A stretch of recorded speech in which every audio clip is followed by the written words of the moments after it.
আজকে আমাদের ক্ষেতে 2টা গাছ কেটে ফেলবো। সেটার কারণ হচ্ছে এই যে দেখতে পাচ্ছেন দুইটি গাছে কিন্তু ফলন আছে, কিন্তু এই একটি গাছে কিন্তু ফলন নেই। সেজন্য কিন্তু আমরা এটি কেটে ফেলতেছি, কারণ এগুলো কিন্তু মাটির সার খেয়ে ফেলবে। এর জন্যই কিন্তু এটা কেটে ফেলে দিলাম। কেটে কুচি কুচি করে কেটে এটা কিন্তু রেখে দিলাম, পরবর্তীতে যাতে পচে যায়। আর ওটা ফেলে দিলাম, ওটা 2 দিন পরে এসে যাবে আর কি। আর এগুলো একটু সময় লাগবে, এই জন্য আমাদের খেতে রাখলাম এটা।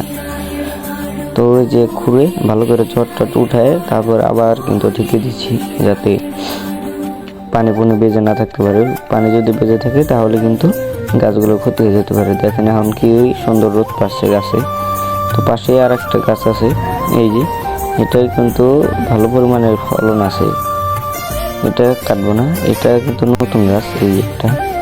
আর এই যে এটা আপনাদের আর একটা গাছ দেখাই, এই গাছটা নতুন গাছ, এটাকে প্রায় 2 বার হারভেস্ট করা হয়েছে।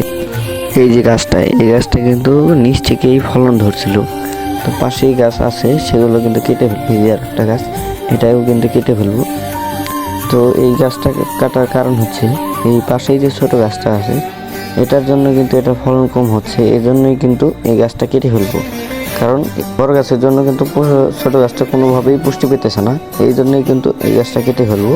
তো আমি খোঁড়া শুরু করে দিয়েছি, যত্ন শ্রদ্ধা আর কি বেছে বেছে আর কি কাটতেছি, যাতে বেশি খোঁড়া না লাগে। বেশি খুললে আবার এই ছোট গাছটা জট কেটে যেতে পারে। এই জন্যই কিন্তু আমি খুব সতর্কতামূলকভাবে এইগুলো কাজগুলো করতেছি, কারণ একটা জট কেটে গেলেই গাছটা মরে যাবে। এই পেঁপে গাছের একটা জট কেটে গেলে আর কি গাছগুলো ফল নষ্ট হয়ে যায় বা যে কোনো সমস্যা হয়ে যায়।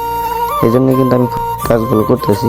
পরে এগুলো কিন্তু খণ্ড খণ্ড করে আমাদের যেগুলো মোটা অংশ আছে সেগুলো আমাদের খেতে রেখে দিতেছি। আর যেটা মাথা আছে ওটাও কিন্তু, এটা মাথা নাই তারপরও এরা পুরোটাই কিন্তু আমাদের জমিতে রেখে দিতেছে। আমার এই ব্লগটা আজকে এই পর্যন্তই শেষ। তবে সবাই ভালো থাকবেন, সুস্থ থাকবেন, আল্লাহ হাফেজ। আর আমার নেক্সট ব্লগের জন্য অপেক্ষা করুন, ইনশাআল্লাহ।